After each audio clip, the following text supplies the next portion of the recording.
Iginiit ng abogado ni Pagadian City Mayor Samuel Co na hindi nagtatago ang alkalde na ngayon may arrest warrant na kaugnay ng Aman Futures investment scam.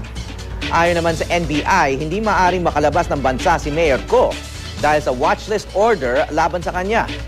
May news to go si Leah Manyalak del Castillo. Hindi na inabutan ng NBI iligan si Pagadian City Mayor Samuel Co nang ihain ng mga ito ang warrant of arrest laban sa alkalde nitong Biyernes. Nahaharap sa kasong syndicated estafa si Co na idinawit sa milyon-pisong Aman Futures investment scam. Nang hindi makita sa kanyang tahanan, sa kanyang opisina sa City Hall ng Pagadian, sunod na nagtungo ang NBI. Pero wala na rin doon ang alkalde. Kasabay ng paghahain ng arrest warrant ang pagbuhos ng suporta para kay Co sa Pagadian. Kasama sa rally ang mismong asawa nito na si Priscilla.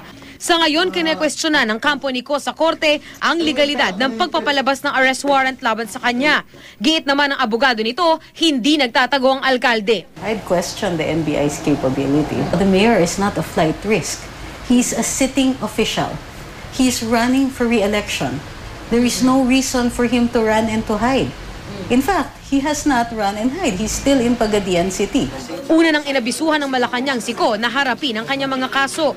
Si Mayor Co ay kandidato sa pagkakongresista sa unang distrito ng Zamboanga del Sur. Tumatakbo siya sa ilalim ng Liberal Party. Leah Manyalak del Castillo, GMA News.